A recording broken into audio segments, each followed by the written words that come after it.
Boa noite a todos. Uma alegria a gente poder estar aqui com vocês nessa noite. Que nós possamos estar em sintonia com o Pai, com Jesus, com os amigos espirituais que coordenam esse trabalho. E para a nossa conversa, nosso estudo da noite, a gente preparou esse assunto, essa temática sobre a fé e a esperança, né? Então, começando, né, com essa imagem, que a gente pudesse guardar essa imagem com Jesus, né?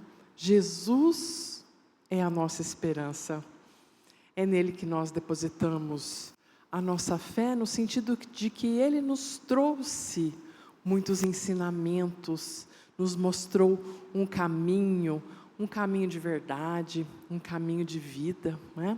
Por isso que a gente coloca ele como a nossa esperança, né? E nele nós colocamos a nossa fé. E o que seria fé, né? Então aí a gente vai ver um pouquinho dos conceitos.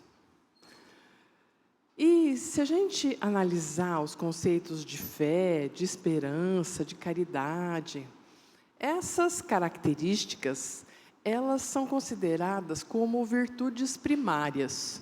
O que seria isso? Seriam virtudes que desde a nossa criação, ainda como espíritos muito imperfeitos, com muitos defeitos ainda, nós já carregamos em semente, em germe, como potencial, essas virtudes. Elas já estão dentro de nós, mas ainda como sementes que nós precisamos fazer crescer, que nós precisamos desenvolver em nós. Então, essas virtudes, elas estão latentes, a gente precisa acordar essas virtudes e fazer elas crescerem dentro de nós.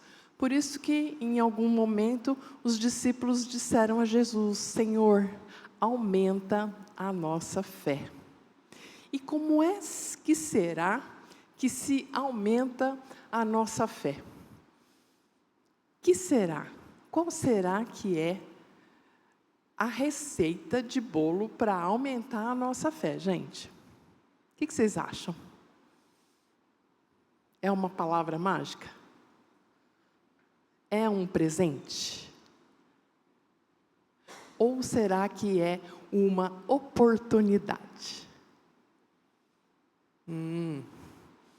Significa que se é uma oportunidade, a maior parte do trabalho é nossa, né? Então, Deus já colocou essas virtudes como semente, mas quem tem que cultivar, né, irrigar, cuidar, amparar, para que isso tudo cresça em nós, somos nós mesmos. Claro, com o auxílio cotidiano, constante, de Jesus, através dos seus mensageiros, né? Mas fé, esperança, caridade, são virtudes que já existem em nós, mas que nós precisamos desenvolver, tá? E elas são, então, inseparáveis. Por que elas são inseparáveis, né? Lá no Evangelho segundo o Espiritismo, capítulo 19, quando Kardec conversa com os espíritos, né, os espíritos explicam para eles que a fé, a esperança e a caridade são corolários da fé. E o que está de corolário, né? Uma palavra bonita. Significa que elas estão unidas, que elas são consequência uma da outra. Porque para eu ter esperança, eu preciso de ter fé. Eu só consigo ter esperança no futuro, confiança, né? Certeza, e com isso praticar a caridade, se eu tiver fé.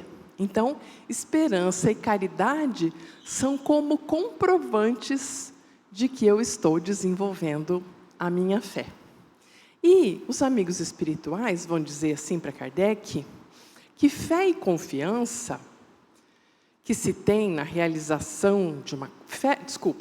Fé é a confiança que se tem da realização de uma coisa. Então, muitas vezes, a ideia que a gente tem de fé é acreditar. Eu tenho fé em Deus. Por quê? Porque eu acredito que Deus existe. Eu tenho fé em Jesus. Por quê? Porque eu acredito que Jesus existe. Só que os Espíritos explicam para a gente que fé é mais do que isso. Fé vai além de acreditar que existe. A fé é a confiança. É, na verdade, a certeza de que Deus não só existe, mas que também é infinitamente misericordioso e que nos criou para nos aperfeiçoarmos e assim sermos felizes. Então, Ele nos criou para sermos felizes. E a nossa fé em Jesus é a certeza de que Jesus existe, mas não só existe, como está conosco a todo momento, mesmo naqueles em que eu me sinto abandonado e não percebo o carinho, a providência ao meu redor. E aí a gente vai desenvolver isso um pouquinho, né, para a gente compreender um pouco melhor. Então, o que os Espíritos falam é que fé é como se fosse um tipo de lucidez, uma clareza que a gente tem. E essa clareza dá total certeza para a gente da bondade de Deus. Porque de vez em quando a gente duvida, né? Ou, a gente não, mas muita gente duvida. Porque está acontecendo tanta coisa no mundo. Será que Deus existe? Onde Ele está que não está vendo o que está acontecendo? Vocês já ouviram alguém falar isso? É muito comum, gente. Mas essa visão, ela se deve a gente achar que confiar em Deus vai fazer com que as coisas fiquem fáceis para a gente. Que a gente não enfrente problemas. Mas quando a gente começa a estudar um pouquinho a doutrina espírita, logo no começo, no curso de iniciação, no estudo do Livro dos Espíritos, a gente já vai entendendo que as dificuldades, os desafios, eles fazem parte do mundo, porque esse mundo é uma escola.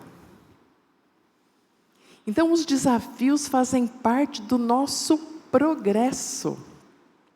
Se eu não tivesse desafios, dificuldades, eu não cresceria, não aprenderia, não evoluiria. E se eu não evoluo, eu não chego lá naquela felicidade que Deus preparou para mim. Então, os desafios não são uma punição, um castigo. Eles são consequência do fato de eu ainda estar em desenvolvimento e ainda estar aprendendo, como se fosse numa escola. Então, quando a professora vem, olha o seu caderno, vê que está errado e fala, não está bom, vamos apagar e começar de novo? Isso não é uma punição, isso é uma oportunidade de fazer certo.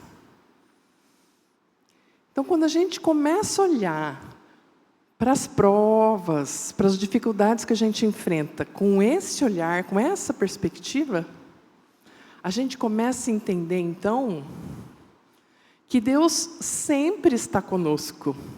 E Ele sempre responde às nossas preces, aos nossos pedidos. É só que, de vez em quando, a resposta é não. A resposta é não.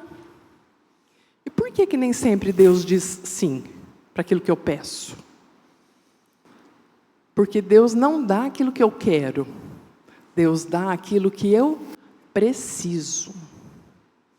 E Ele, como Pai, como Criador, Ele sabe melhor do que eu o que eu preciso. Eu queria sorvete antes do almoço, e Ele diz, não.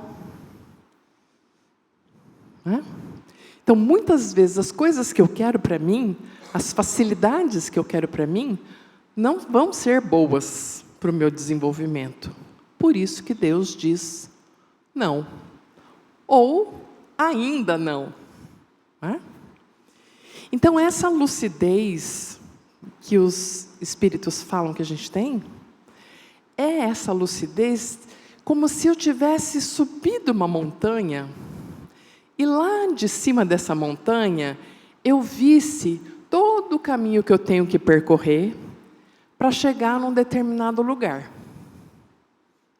Eu tenho um roteiro para seguir, mas antes disso eu subo nessa montanha e dali eu olho tudo. Então, dali de cima eu vejo onde tem um buraco, onde tem um lobo, onde tem água pura para eu beber, onde tem uma sombra para eu descansar. Enfim, eu vejo os perigos e vejo lugares bons de apoio. E dali de cima, eu percebo então que pode ser que eu passe por um deserto, pode ser que eu passe por um pântano, mas logo mais à frente, eu vou estar bem, eu vou estar em segurança, eu vou atingir o meu objetivo. É isso que nos traz essa confiança em Deus. Conforme a gente vai compreendendo isso, isso nos traz uma fé que é diferente de simplesmente acreditar. É uma certeza de que as coisas estão na ordem. Então, a fé e a caridade como corolários da fé. E ali, no Evangelho, então, os Espíritos vão também dizer para Kardec a seguinte afirmação: não admitais uma fé sem comprovação, uma fé cega, filha da cegueira, porque sim. Quando a gente começa a compreender essa natureza amorosa de Deus, misericordiosa, essa natureza de Jesus, nós vamos ficando mais tranquilos, mais calmos diante de todas as adversidades. Então, essa fé inabalável que a gente tem, e que a gente está construindo ainda, Está em sementinha, mas a gente está progredindo. Já progredimos bastante, gente. Ainda falta um pouco mais. Mas, eles dizem assim, Emmanuel vai dizer assim, através do Chico, no livro O Consolador: ter fé é guardar no coração uma luminosa certeza de Deus. Conseguir a fé é alcançar essa possibilidade, não de dizer eu creio, mas de afirmar eu sei. Eu sei que tudo vai dar certo. Eu sei que pode parecer que está tudo uma turbulência muito grande, parece que está todo mundo enlouquecendo, mas em algum momento no futuro, isso tudo vai, aos poucos, com a nossa participação, ir melhorando. Lógico, com a nossa participação, nós precisamos estar juntos nessa ação de construção de um mundo melhor. Então, são os valores da razão tocados pela luz do sentimento. Por isso que não é uma fé cega, é uma fé iluminada pela razão. Tem uma passagem no Evangelho em que Jesus fala assim para os seus discípulos, para eles promoverem algumas curas, ajudarem a auxiliar aquelas pessoas que estavam em busca ali dos milagres de Jesus. Mas, muitas vezes, os discípulos não conseguiram. Então, depois, os discípulos vêm até Jesus, quando estão a sós, e perguntam: Senhor, por que nós não conseguimos fazer as curas? Então, Jesus disse: é por causa da sua incredulidade, sua falta de fé. E aí ele acrescenta assim: eu vos digo que, se tivesses a fé do tamanho de um grão de mostarda, que é uma semente bem pequenininha, vocês poderiam dizer para aquela montanha ali: transporta-te daqui para lá, e ela se transportaria, e nada vos seria impossível. É bonita essa passagem, né, gente? Vocês acham que Jesus estava falando de montanha mesmo, esse monte de terra? O que vocês acham?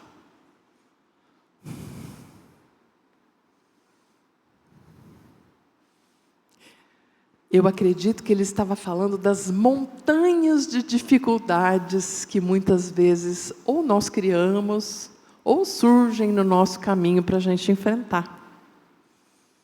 Nós temos montanhas de dificuldades para vencer, né? Então, importante a gente cultivar nossa fé no sentido de vencer essas montanhas. E é imprescindível essa certeza de que Deus só colocou no nosso caminho,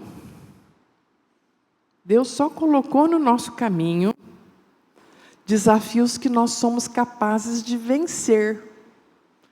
Gente, não faz nenhum sentido Deus colocar no nosso caminho um problema para a gente sucumbir. Que pai é esse? Se a gente acredita em um Deus de amor, um Deus misericordioso, um Deus que nos dá oportunidade de crescer, Ele coloca sim desafios, mas são desafios possíveis. Possíveis. A gente reencarna para alcançar o nosso progresso, para evoluir, para vencer. Vencer não quer dizer que as coisas vão sair do jeito que eu queria. Mas quer dizer que eu vou desenvolver a força, a paciência, a inteligência, todas as características e virtudes do ser humano. É isso que é vencer. Nós também precisamos mudar o nosso conceito, né, de sucesso, de vitória. Tá? Então, Jesus estava falando dessas montanhas de dificuldades. As dificuldades estão do lado de fora? Não necessariamente. Pode até ter dificuldades do lado de fora, mas as maiores dificuldades estão no nosso interior. São aqueles defeitos que a gente ainda não conseguiu melhorar, burilar, resolver. Mas estamos todos no caminho. Então, a fé que move montanhas pode ser a fé em Deus, mas no livro do Evangelho, os Espíritos dizem que, além da fé em Deus, o ser humano também tem que desenvolver a fé nos homens. Ixi, agora ficou difícil, hein? Porque ter fé em Deus, vá lá, a gente consegue, porque Deus é todo poderoso, mas acreditar e ter fé na humanidade, precisamos desenvolver também esse potencial de acreditar no ser humano. Então, os Espíritos dizem assim: a fé é humana e divina. É o sentimento inato no homem, da sua destinação futura, cujo germe foi já depositado nele, primeiro em estado latente, o qual deve crescer pela sua vontade ativa.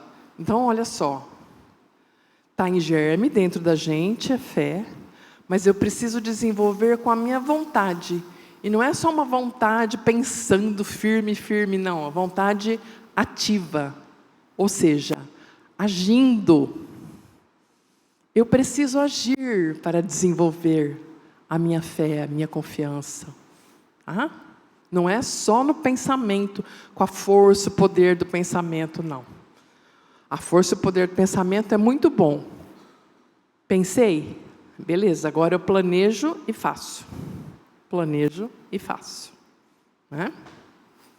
Assim, unindo a sua força humana à vontade divina, poderá realizar os prodígios. Prodígios são os milagres, né? Os milagres, e que não são senão o desenvolvimento das faculdades humanas. Então, Deus espera de nós que nós realizemos os milagres na nossa vida. Que milagre é esse que Deus espera que a gente realize? É para abrir o Mar Vermelho de novo, lá no meio? Não. É os milagres do dia a dia. Uma mãe solo que cuida de 2, 3 filhos, fazem ele estudar. Pessoas que às vezes enfrentam o mundo dos vícios e se esforçam e conseguem sair dessa realidade e vão em busca de uma vida melhor para si, para sua família. Esses são os milagres que a gente vai realizando na nossa vida com a ação da nossa fé. E com a vontade de Deus, que abençoa sempre os nossos bons propósitos. Então, essas montanhas, elas vêm no sentido moral. As montanhas que a fé desloca são as dificuldades, as resistências, a má vontade, preconceito, interesse material, egoísmo. Tudo isso é montanha, é empecilho que atrapalha o nosso caminho. Tudo isso a gente tem que eliminar do nosso caminho, né? Porque eles barram o nosso progresso individual e o nosso progresso coletivo, como humanidade, né? Então, eu preciso crescer, muitas vezes eu cuido só do meu crescimento, mas se cada um de nós consegue fazer sua parte, a gente acaba crescendo como coletividade, né? E aí Jesus estava falando de montanhas morais. Mas eu achei essa história, que eu achei ela bem interessante. E eu acho que ela ilustra bem essa ideia, né, da gente também ter fé no homem. Essa história se chama O Homem que Moveu a Montanha. Né? Ela conta a história de um indiano das Rajmaj, que vivia numa pequena aldeia na Índia. E essa aldeia tinha uma única estrada, muito ruim, muito esburacada, no meio da montanha, com 43 quilômetros de distância, até um vilarejo onde tinha ali hospital, escola, enfim, uma cidadezinha. Então era um lugar muito fora de mão. E não era uma estrada assim, rodovia Washington Luiz, não. Era uma estradinha precária mesmo, de pedra, muito difícil de caminhar. E todo mundo reclamava, pedia para as autoridades, mas ninguém fazia nada por aquela aldeia. Até que um dia, a esposa desse homem adoeceu gravemente. E embora eles tentassem fazer de tudo para auxiliá-la, eles não conseguiram ajudá-la, também não conseguiram chegar a tempo no hospital, e ela acabou falecendo. E foi grande a tristeza dele. E por muito tempo ele ficou no luto, se lamentando, revoltado, reclamando. Até que num determinado momento ele falou assim: eu não posso continuar só reclamando, eu preciso fazer alguma coisa para mudar essa realidade. E ele resolve, então, pedir ajuda, tentar construir uma estrada. Mas ele já tinha tentado antes, não conseguiu. Então, depois que ele esgotou todos os recursos de política, de tentar convencer as pessoas, ele falou, quer saber? Eu vou construir a estrada. Vendeu os animais que ele tinha, cabritos, cabras. Comprou ali ferramentas simples, um formão, uma pá, uma picareta. E começou a abrir um atalho. E resolveu atalhar, né, a tal da montanha. Gente, com uma picareta, bater na montanha, parece que a pessoa enlouqueceu, não parece? Você não vai terminar isso nunca. Todo mundo tentou fazer ele desistir. Mas ele continuou. Ele continuou por 22 anos. Até que ele conseguiu abrir, né, uma passagem cortando as principais áreas da montanha e encurtando muito o caminho. De 43 quilômetros passou para 2. Certo? Porque antes tinha que fazer um zilhão de curvas, de voltas difíceis. E ali ele cortou o caminho.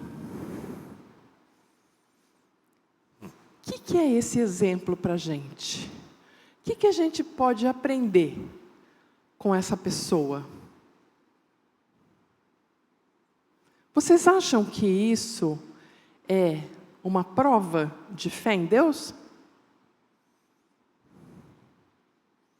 Fé em Deus e fé no homem.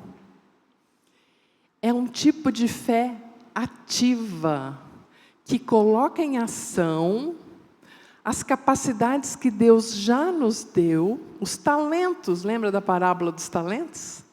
A gente coloca em ação os talentos que Deus nos deu e multiplicamos aquilo que Deus nos deu, fazendo a vontade dEle. Então, Deus muitas vezes espera da gente que nós façamos a nossa parte, com fé, né?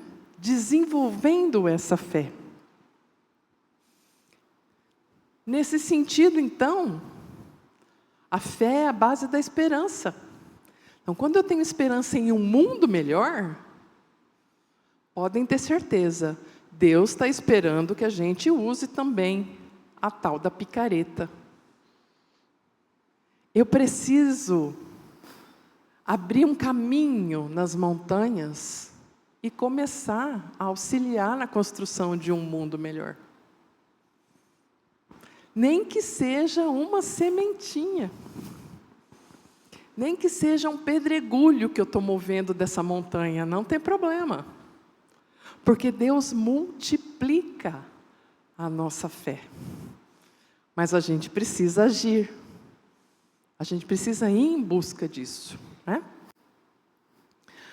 Emmanuel vai também dizer assim, nessa mensagem, a semente de mostarda, que essa fé plena, total, que a gente busca, ela não acontece de uma hora para outra. Ela não é repentina. Ela aparece com o trabalho desenvolvido e assimilado ao longo do tempo. Então, é no dia a dia que a gente vai desenvolvendo a fé, a confiança, né? E que essa esperança é muito mais do que só ficar esperando. O Cortella, né, às vezes eu vejo ele na internet, ele fala assim, que a esperança é uma esperança de esperançar, não é uma esperança de esperar.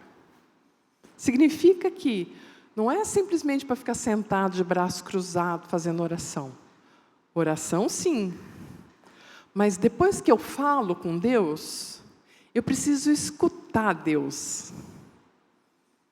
Para abrir no meu coração um espaço para fazer a vontade dEle. né?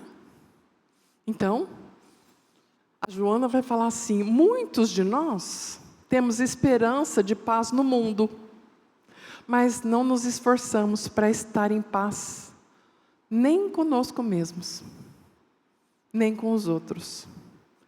Às vezes a gente não tem paz nem dentro de casa.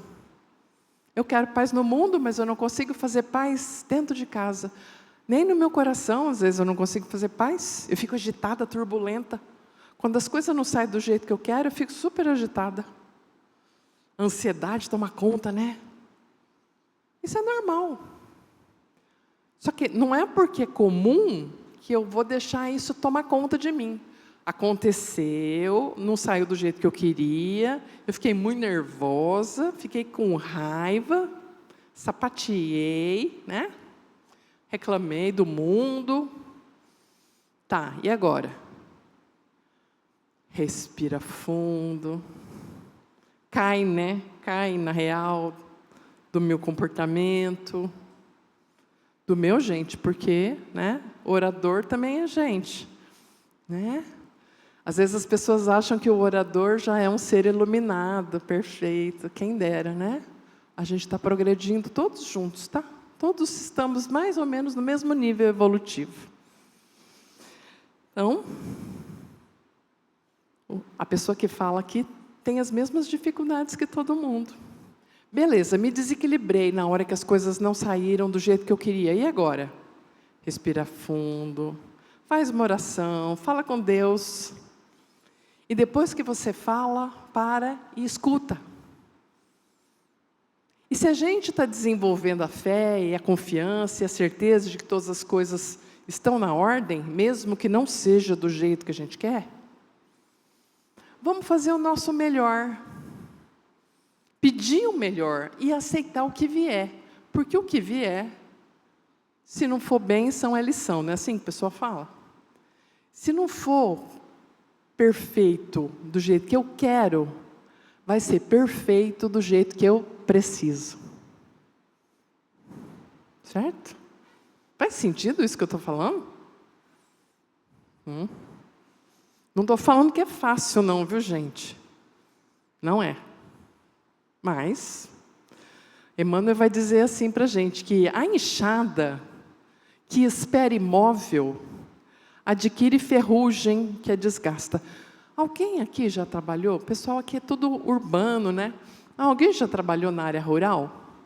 Que enxada que estraga mais rápido? A que está sendo usada para capinar ou aquela que fica encostada? O que vocês acham? A que fica encostada. Ela estraga mais rápido. Tá? Então, o que a Emmanuel está falando aqui, que qualquer que seja a nossa dificuldade, porque todo mundo tem dificuldade, mesmo assim, enquanto eu espero para resolver os problemas, eu tenho que agir fazendo o meu melhor, por mim mesmo e pelos outros, para que realmente essa esperança, que essa confiança, se transforme em realização luminosa.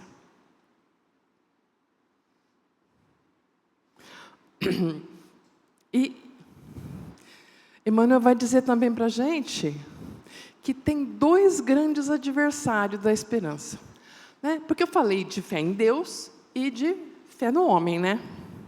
Mas tem que ter equilíbrio. Por quê? Quais são os adversários?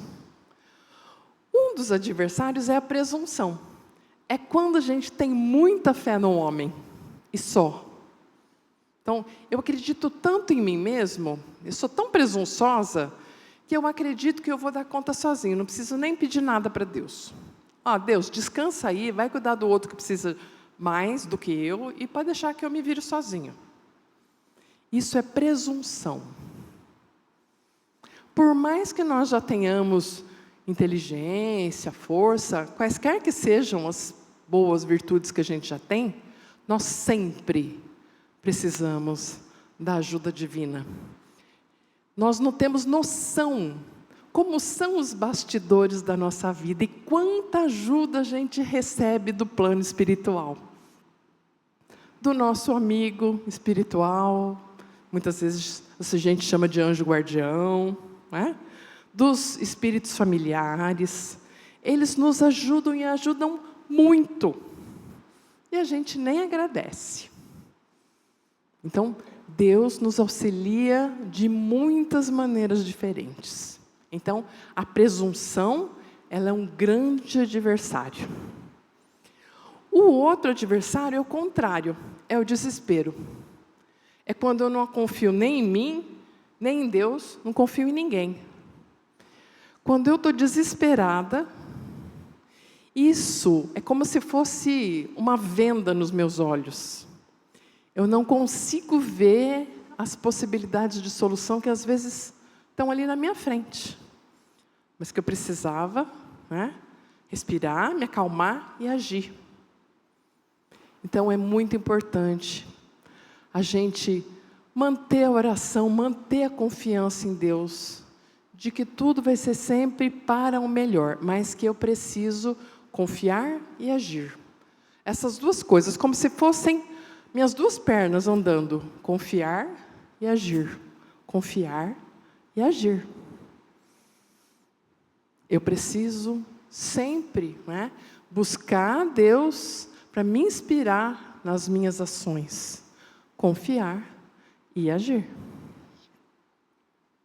Então, a confiança em que tudo está justo e certo, e que não há nada a fazer, a não ser melhorar o nosso próprio modo de ver e entender as coisas, né? Alicerce, então, as palavras de Jesus, né? Então, o Espírito Hamed vai trazer isso para a gente no livro Renovando Atitudes. E às vezes a gente é muito impaciente, a gente quer as coisas no nosso tempo, né? E a Joana vai dizer assim: viva confiante em Deus, mantendo a certeza da sua vitória sobre todas as vicissitudes. Pode até não ser hoje, mas em algum momento. Então a gente precisa perseverar, lutando, não contra, mas a favor das coisas boas, a favor do nosso desenvolvimento, a favor de um mundo melhor. E para a gente ir finalizando, eu vou contar essa história, que eu gosto muito dessa história, gente. Já contei aqui antes, num outro dia. Eu conheço essa história desde que eu tinha uns 8 anos de idade. Eu ia para a casa da minha tia, lá meu tio tinha aqueles Seleções. Eu li nessa revista Seleções, muito antiga essa história. E, recentemente, eu achei ela na internet de novo. A internet tem dessas coisas, né? Vai trazendo para a gente umas preciosidades que a gente acha que está perdido. Então, essa história é um relato, tá? É um depoimento. Então, deve ser verídica, né? Porque ela é contada por essa missionária médica, Ellen Rosenware. Então, ela conta assim, ela se chama A Bolsa e a Boneca. A Ellen Rosenware, ela era missionária, ela era médica missionária, e ela atuava no Congo, na África, né? No Congo belga, na época da guerra, assim, numa situação muito difícil, muito delicada. E aí, ali, eles atendiam a população da melhor maneira possível, mas os recursos eram muito poucos, muito escassos. E a África, gente, tem várias características de bioma, né? Mas esse lugar que ela estava era deserto, tá? Então, certa noite, ela estava ajudando a uma gestante que entrou em trabalho de parto para dar à luz. Entrou em trabalho de parto, aquela dificuldade ali, e apesar de todos os esforços, o bebê acabou nascendo prematuro e a mãe acabou falecendo. E deixou ali uma filhinha de 2 anos de idade aos prantos.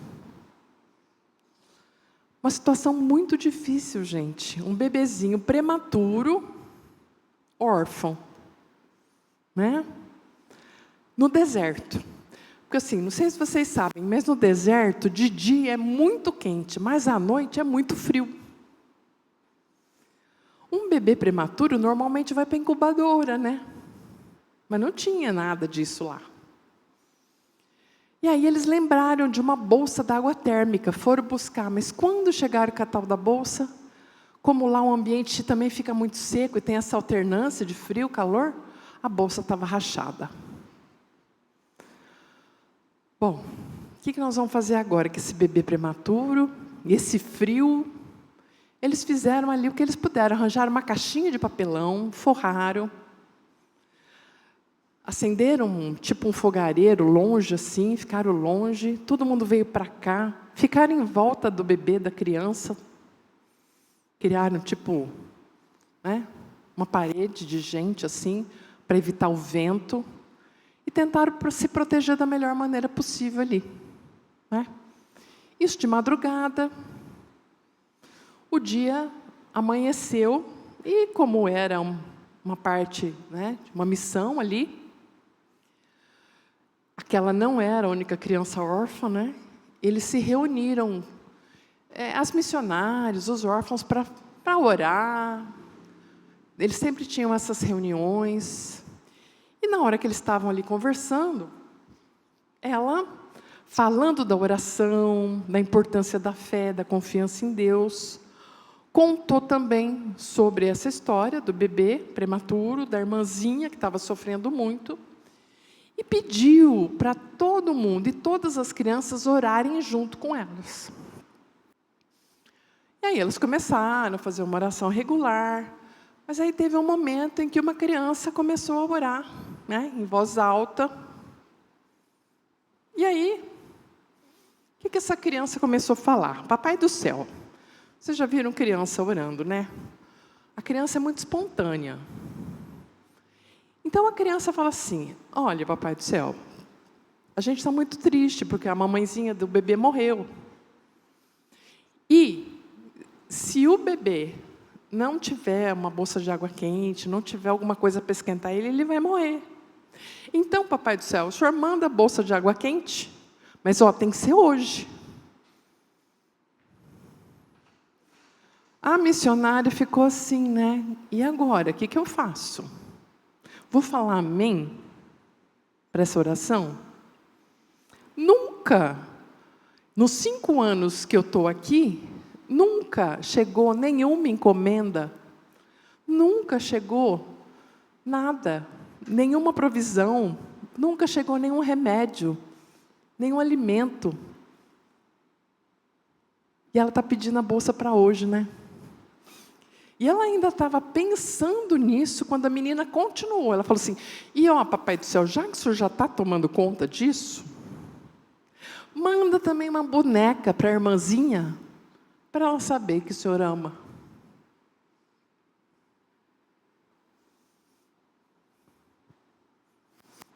Ousada, né?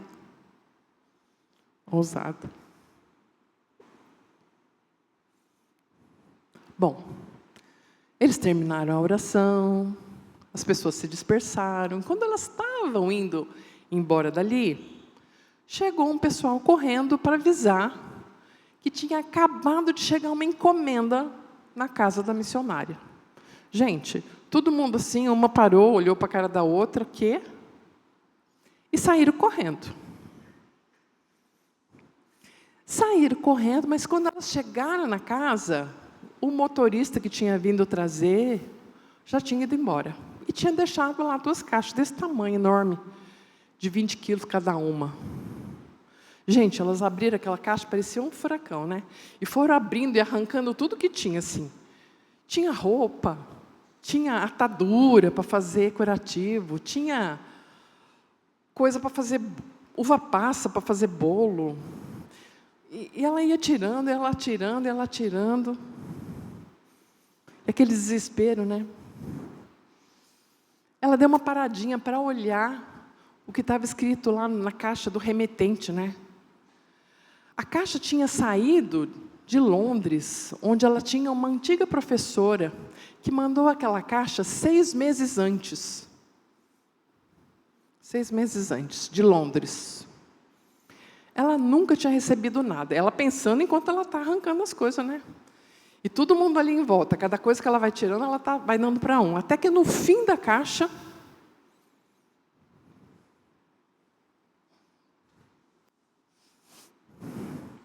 tinha a bolsa. E também tinha uma boneca.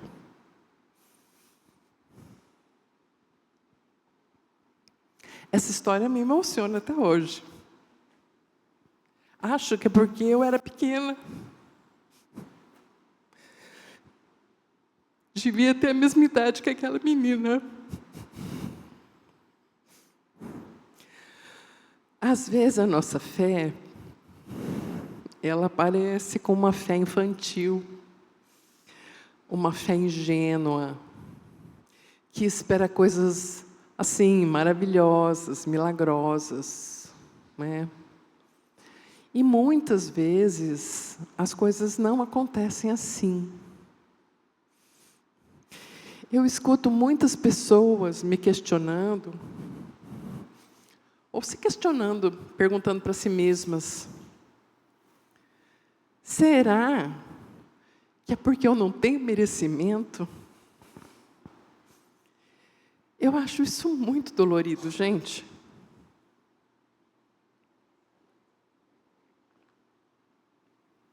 E a gente precisa mudar essa perspectiva, mudar esse pensamento.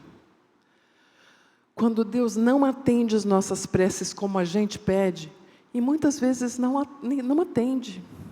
A gente vê pessoas com doenças graves, e elas não se curam daquela doença como a gente gostaria. A gente vê pessoas passando por situações difíceis financeiras, e elas não ganham na loteria, às vezes passam por muito tempo antes de conseguir um trabalho. O que é difícil para a gente entender é que quando Deus fala não para aquilo que a gente quer, é porque muitas vezes a gente planejou aquela prova.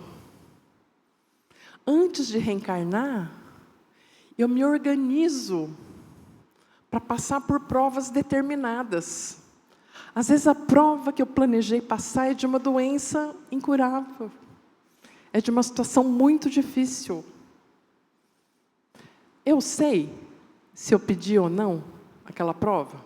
Não sei. Eu sei se já está na hora de terminar aquela prova ou não? Eu não sei. Então eu peço e confio de que Deus vai sempre fazer o melhor. Então que a nossa esperança, que ela seja uma certeza de que, embora muitas vezes eu não entenda o que acontece comigo, sempre eu posso ter certeza de o que quer que seja, é porque Deus está agindo na minha vida.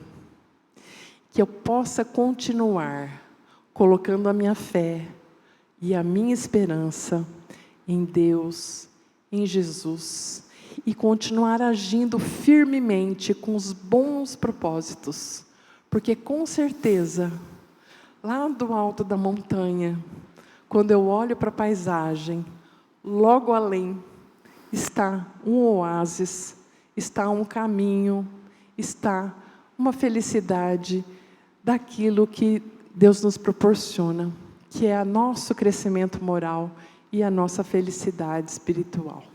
Muito obrigada, uma boa noite a todos.